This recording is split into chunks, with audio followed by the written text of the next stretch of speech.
Yes, Dick Walgate got compatibly colored tile that went with the tile that was there. They took down all of the, he and Mom did it, took down the tile very, very carefully, chipped it out, put this compatibly colored tile in that Mom went and picked out because it had fish on it or whatever have you, tile of ones that were broken or chipped or couldn't be used. And it also included something we didn't have before, which was a soap dish type of thing with a ceramic handle on it.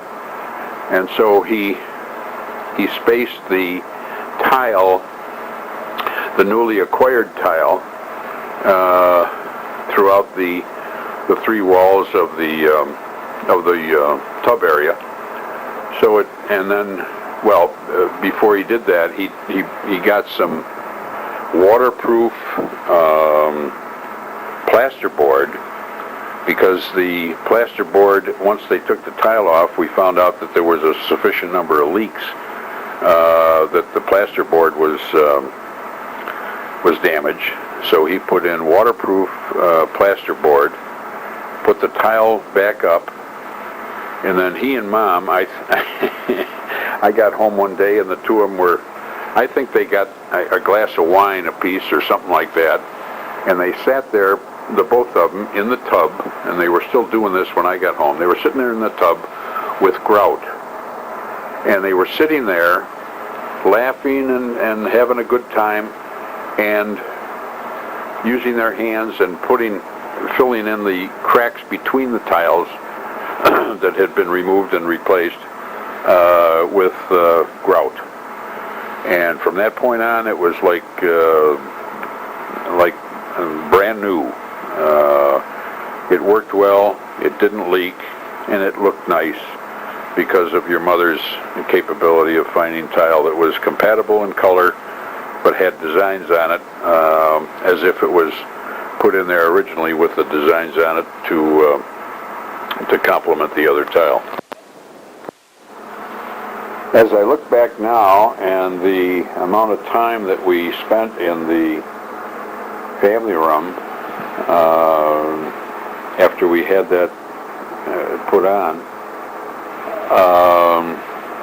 I sure hope that you guys, I hear so much talk now about secondhand smoke, you guys, for all of your years up till the time you went away to college, were exposed to an awful lot of secondhand smoke, and I sure hope that you guys weren't affected by both Mom and I smoking. Obviously, we were affected, and I just hope that you guys aren't. I do recall that for many years we had a black and white television. I think they came out with a poor man's adjustment to color television by having some kind of a screen that you could put on the picture tube that gave the appearance of color. It really was a poor man's color TV. But number one, I didn't have the money, and number two, I was waiting for, after the invention of color TV, for the price, because those people that wanted it right away paid big bucks for it. So by the time the price came down to a reasonable level, we were able to get a color TV. And somewhere along the line, I think when we put in a new furnace, I think we also put in air conditioning, which was a real blessing. And I think at the same time that we put in the new furnace,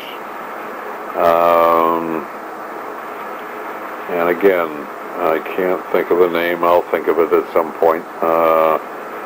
Guy across the street, I think he lived in where Embledge lived, bought the house from him. He was a plumber, and he was the one that put in the new furnace, and he also was the one who put in the toilet down in the basement. That was a real blessing also, where we didn't have to hike all the way upstairs in order to go to the bathroom, but we could go downstairs. We toyed mightily with the idea of putting a shower in somehow down there, but there just wasn't enough room.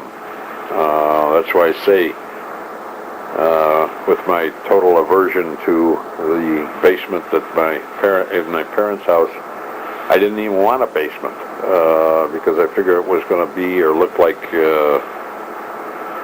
ours. It wasn't that bad.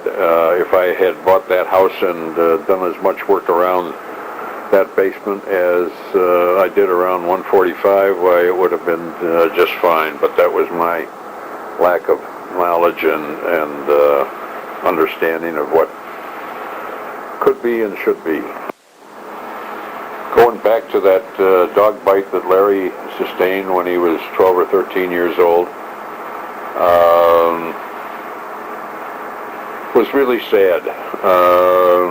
I think the odor and smell of Tippy on Larry, and he being down very innocently down in the next block or two, and this dog was, I think, on a chain but still could reach Larry and did a job on his face, and the scars in his nose and his cheek. And we went to court because John Markarian advised me to go to a certain attorney, and I did, and I don't think this man did his homework. One of the witnesses to the whole thing had moved to Boston, and the attorney made the assumption it was Boston, New York, until he found out that it was Boston, Massachusetts, and it was too late to get in touch with him and have him be there at the trial. I guess I had thoughts of grandeur of how much I thought this dog bite was worth, and I think the opposition made an offer of $7,000 or $8,000, and I think Larry Judd, another associate of mine at the office, one of his kids was bitten and got $12,000 or something like that. And so I figured, well, if it's good enough for Larry Judd, it's good enough for me. And when they offered us $7,000 or $8,000, I said no. So we went to trial, and then, in fact, God bless Larry, between my wife and my three sons, combined, probably got brain power about equal to mine. I said no, we wouldn't accept that.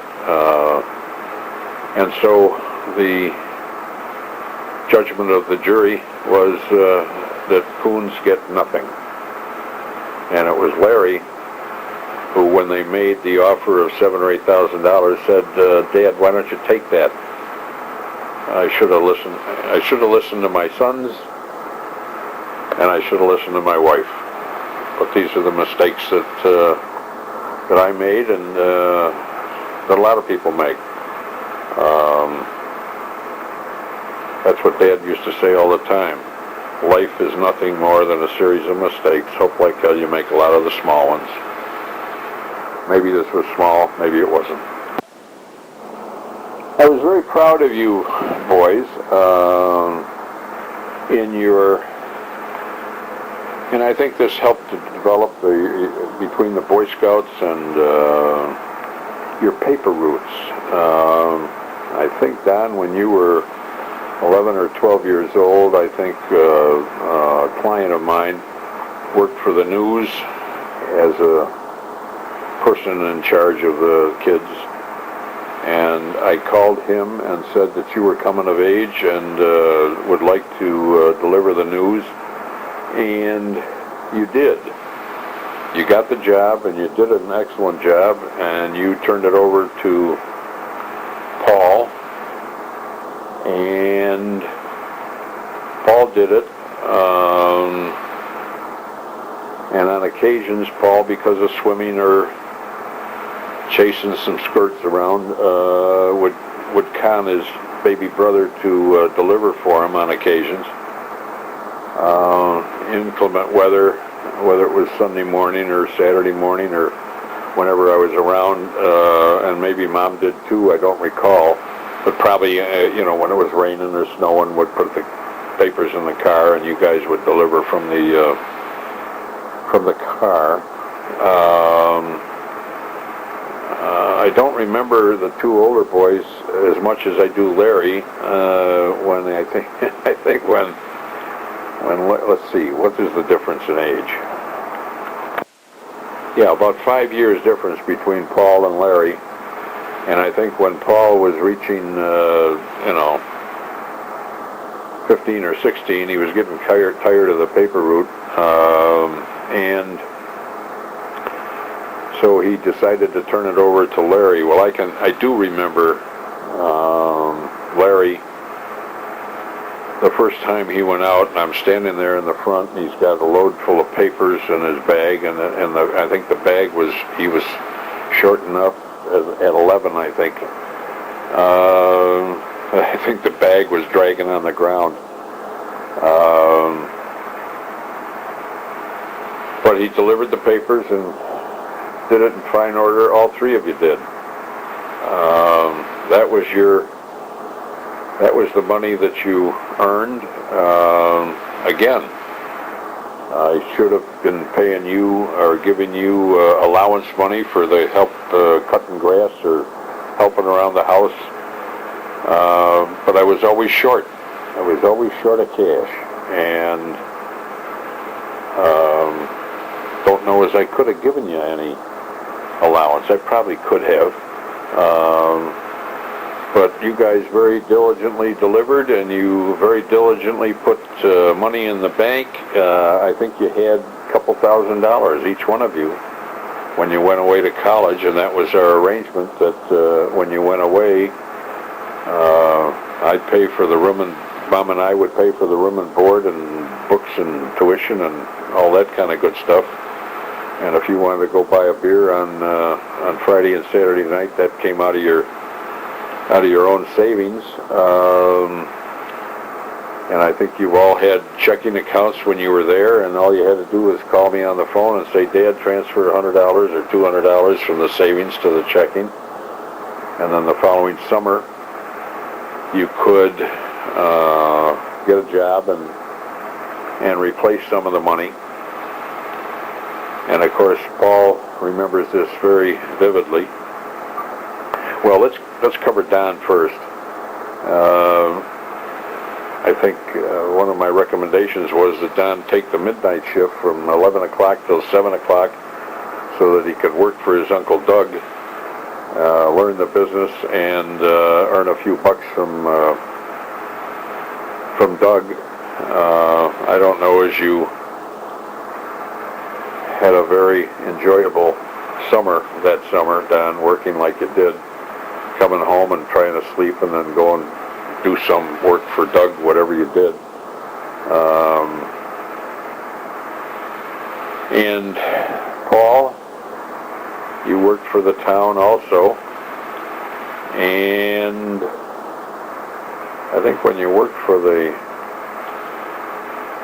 Parks Department, that's when you got into trouble. When you got your first paycheck, you went down and played poker. And I think you've used this discussion with other people that worked for you. And I think the saddest part was the first night you won $100. And you then kept playing poker every Friday night until, I can't remember, some part of the summer, I said, Paul, how you doing with your savings? Well, okay, Dad. I said, well, show me your savings account. Well, you very sheepishly went and got it, and it showed that you hadn't put any money in it. And I said, well, have you been putting the money up in the drawer someplace or something, and you're waiting for me to take it to the bank? And well, no. I haven't done too well at poker. And I said, well, okay. And I think you've passed this on to other employees and people that you've worked with, of lessons that you learned. When I said, okay, I'll tell you what, you give me the savings account book, and you give me your paycheck every week, and I'll give you $5 or $10 or whatever it is, and I'll take your money and I'll put it in the bank. And I think you learned your lesson. But the saddest part was that you won the first time you played, and that was probably dumb luck as opposed to skill. But you learned. And I'm trying to think, Dad, during the summer, who in the world you worked for other than the Parks Department. Maybe you worked for the Parks Department each summer. I can't recall who all you worked for.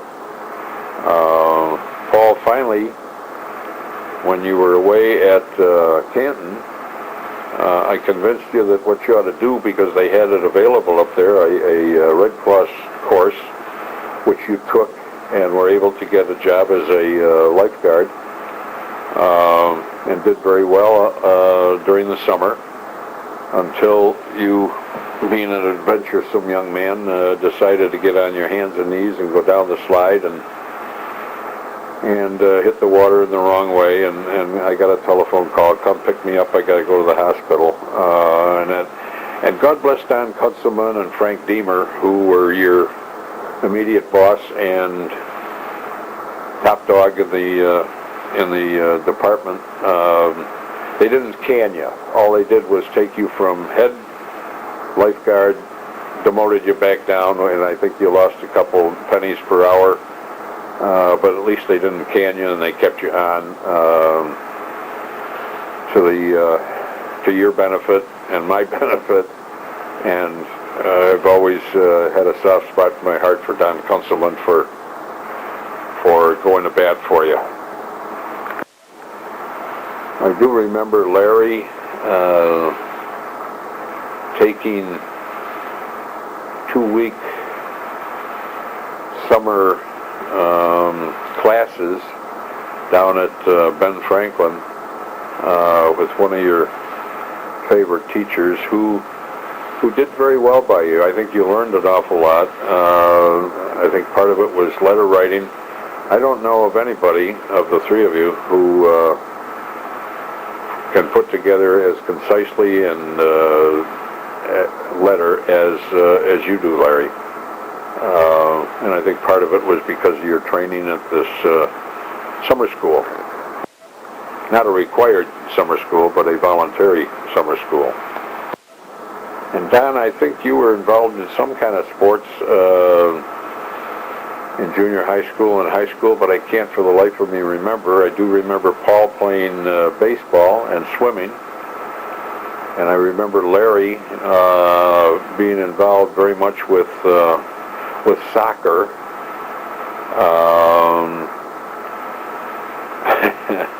And I can't think of the lad's name, but a classmate of yours, Larry, who was a good soccer player. He was a good runner, but he was a ball hog. And he would take the ball at the other end of the field, and instead of passing it to anybody, he would bring it all the way down the field, and either got so tired that he lost control of it, or somebody on the defense would take it away from him. But he was the hot shot. I think he was the one that joined the Coast Guard or the Navy, and became a welder or something like that. I can't recall his name. It doesn't make much difference, but you'll remember who I'm talking about. And I don't think either one of the two older ones, Don or Paul, got involved in any kind of politics in school, but Larry did. And I do recall my telling you guys, look, I went to a state university in Ohio, and Mom and I are going to have to retire, and the prices of private college or university at that time was something that I just couldn't handle. So I said to you guys, pick out any college that you want to go to in New York State, and Mom and I will pay the bill. And you did, and we did.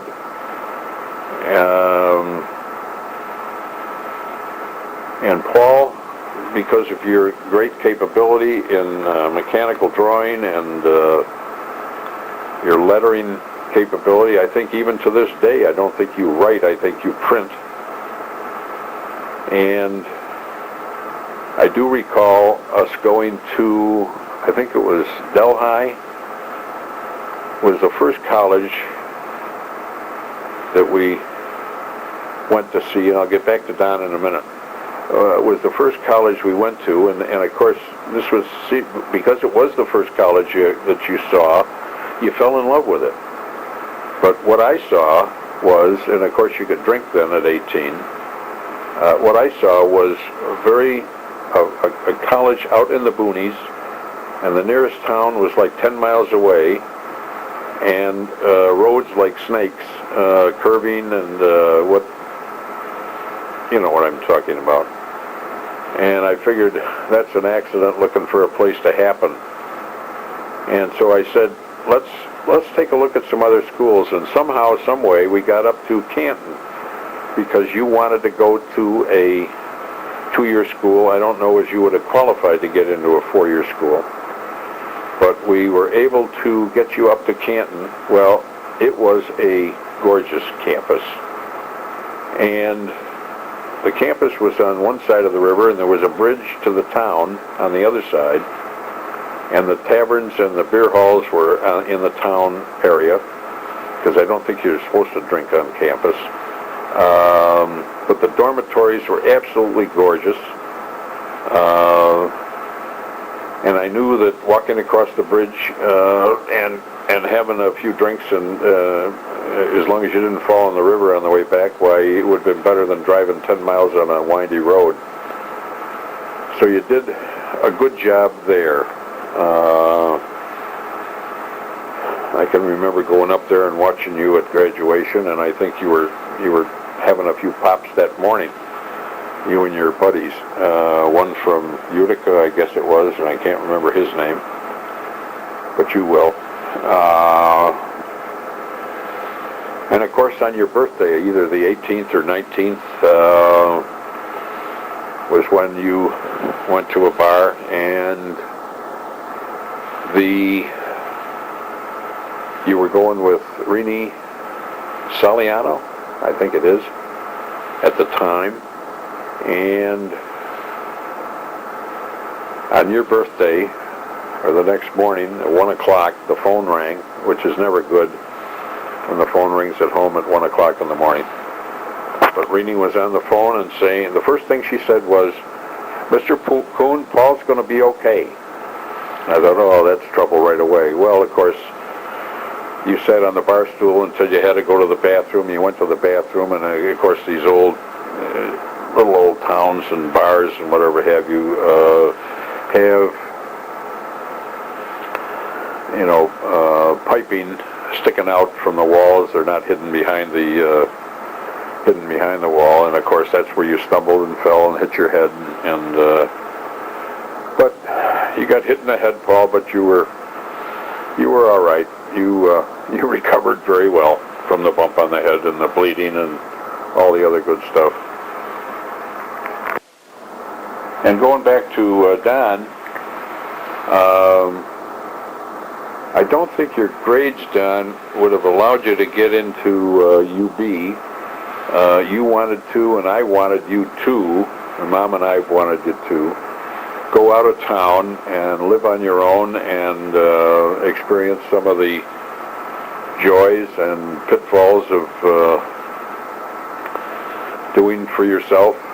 And I remember you're filling out an application. I think we must have gone up to see Oswego, and it was such a joyous occasion. And being there right on Lake Ontario, it was just a beautiful location. And well, I'll cover it right now. To have the students in the fall, September and October, when it was still beautiful, and in the spring too, I would imagine, to be able to sit on that point over the water. And I guess I experienced it for the first time when a group of students were out there, and the sun would set over the western end of Lake Ontario, and people were sitting out there, couples and fellas and girls on their blankets, and a magnificent experience was to sit there and see the students applaud the sunset because it was so gorgeous. And I'm glad you went there, Don. I think you enjoyed it. You made some of the nicest friends that a person could ever make. That was the other thing in suggesting that you guys go to a college in New York State, was because the college I went to was 300 miles away, and even though I had a wonderful time and made some awfully good friends, it was just too far away for me to get there as often as you've been able to get to Oswego and the alumni affiliations that you've had with some of the beautiful friends that you've had, and you and Larry also. Unfortunately, Paul lived in Canton, made one friend, and what was his name, Paul? I can't recall. We went to his wedding in Utica or someplace up that way. He was a real hot shot, wasn't he? I think he was a bartender and has been married I don't know how many times, but he was a good friend. But getting back to Don, you applied to Oswego, and we waited and we waited. I don't know, you may have applied to other schools also, but it was getting down towards the end of the period, and I got on the phone one time. I somehow got the telephone number of the registrar and put in a call to him and said, my son has applied to your college and he hasn't heard as yet. So he very graciously went and got your file and looked at it, and I said, look, this is a nice young fella. He'll do your college credit by attending and by graduating. And after, I guess not too long a period of time, he said, okay, he's accepted. Well, geez, I could have kissed the man. I could have jumped through the phone or driven up there and given him a hug and a kiss, because I knew how anxiously you were to go there or someplace. But it was gratifying to him, for him to, maybe he didn't get too many telephone calls from parents or the like, and maybe he was impressed by the phone call, or I'm just not sure. But I think he looked at your grades and your other activities and so on, and said, okay, how pleasing that was. And I think it was almost a given that Larry would go to Oswego, because he had gone up to visit his older brother on occasions, and met a number of people, and is still friends with a lot of the people that were friends of yours, Don, and others that he made, Moose and various others.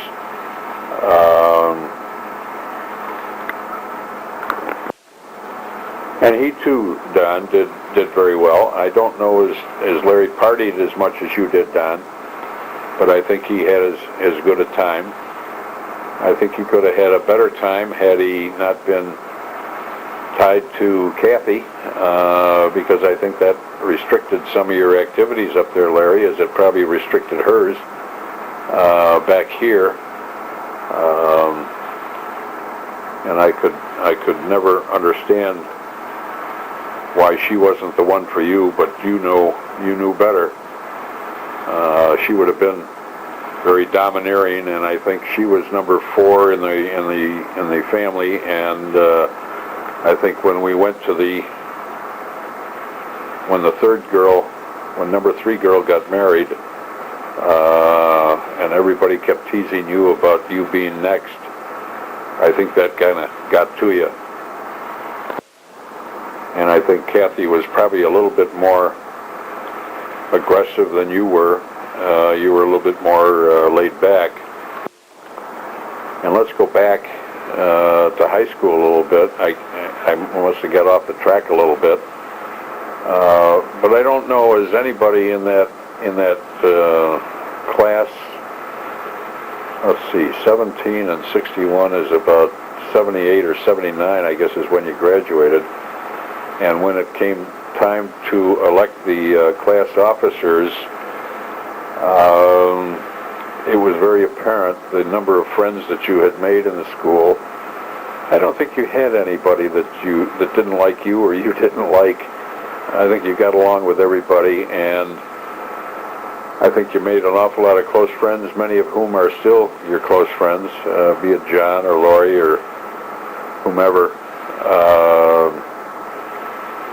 And I think they made a wise choice in selecting you as president of your senior class. In fact, not too long ago, I was sitting at a table having lunch at Rotary, and you were up there giving some kind of an announcement on the committee on RILA or some of the other multiple activities that you've taken over and run so well. And Charlie Christich was there, and I said, you know, Charlie, I said, he does very well at the microphone and conducts himself very well. I said, you're to be congratulated, Charlie, for how you trained him. And I think that was at Kenmore East, I'm sure. Wasn't he assistant principal or something there, Larry, when you were president of your class? And God bless Charlie. He said, well, I think his mother and father had something to do with it also. But I just wanted to pat him on the back for the attention he had given you and the assistance that he had given you when you were there with him. Going back to Mom for a second, or more than a second, it's hard for me to cover some of this territory and to talk about Mom because she was such a beautiful and talented and wonderful wife and mother. And I think a lot of who you guys are is because of her. Because I often said that she was the one that raised you. I being gone all day and a lot of nights. She was the one that was more responsible for your upbringing than I was. But as I say, she was such an accomplished person in her sewing, in her singing, in her piano playing. I don't know whether I mentioned it earlier, but they had a recital in Norfolk when she played a very complicated tune on the piano, concerto or whatever it was. Not only in the singing, but the artistic ability, as I mentioned, with the making of the Tin Man outfit for Halloween, and the painting that she did, the writings that she did, the oftentimes articles that she sent to various magazines. I don't think any of them were published, but she was certainly a very accomplished writer.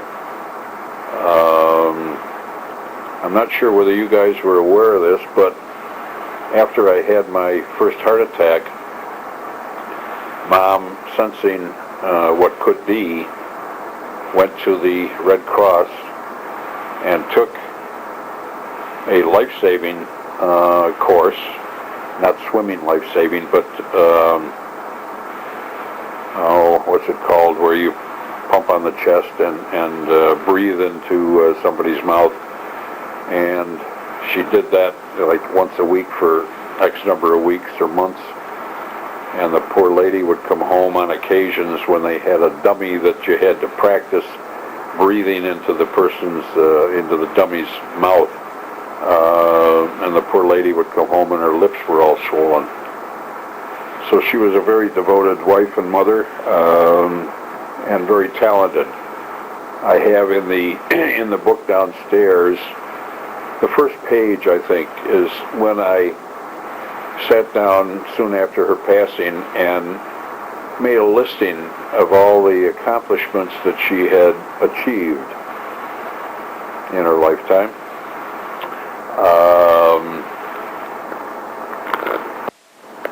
And I think at one time, when we were at 145, not too long after we moved in, again, as I said, we were always short of money.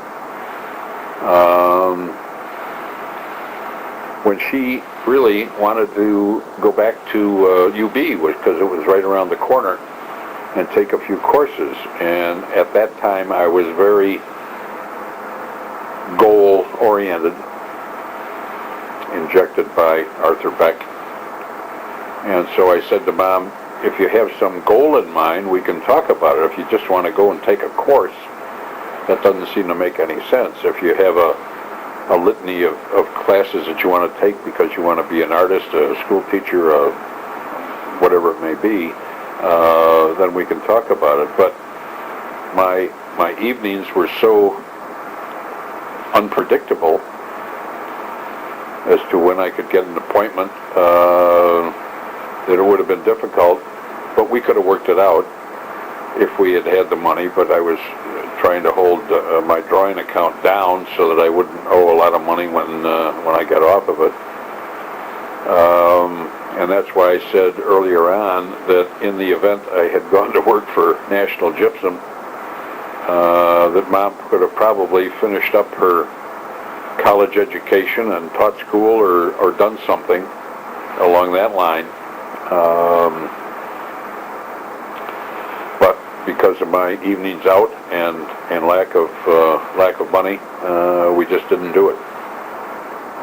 And at the end of these tapes, when I think I've spoken as much as I can speak, and you guys can listen to as much as you can listen to, I'll list down, this being one of them, some of the regrets that I have in my lifetime, things that I could have done, should have done, wished I had done, or Mom had done. But that's for later on. Well, the more I get into this, the more notes I make and things that I forgot, and God bless you, Larry. You were right. I should have left some space at the end of various tapes as we chronologically went through life. However, I think I have thought of things that I wanted to add in no particular order, just because I just thought of them and or wrote them down. But I would have left too much room at the end of some tapes and not enough at the end of others, so it would have screwed things up anyhow. So, God bless you, Larry. You had a good idea, but the old man couldn't comply. Let me go back a ways, and before we got into your activities and what have you, I thought I would cover a couple things that I had remembered. So remembrances and observations. Not sure whether you realize it, Don, but you were a pretty big boy when you were born. I think you were 8 pounds something. And I think I may have mentioned it, that you raised an awful lot of hell with Mom's structures. Paul, you must have been a very active child as you grew. But when you were in the womb, and I think I have this right, you were active enough so that when you were born, now it was either you or Larry, but I'm pretty sure it was you, Paul. Harry Taylor, the man who delivered you, found your umbilical cord was tied in a knot, which gave him some pause when he was delivering you, because if that would have tightened, you'd have been in deep doo-doo. But even after you were born, you were still pretty active. And Larry must have been very active also, because I think Harry Taylor told us when you were born, I guess I just anticipated that being born was no big deal. But when Harry Taylor came out and said, "You got another son, Don," and I said, "Well, gee, that's good. Did everything go well?"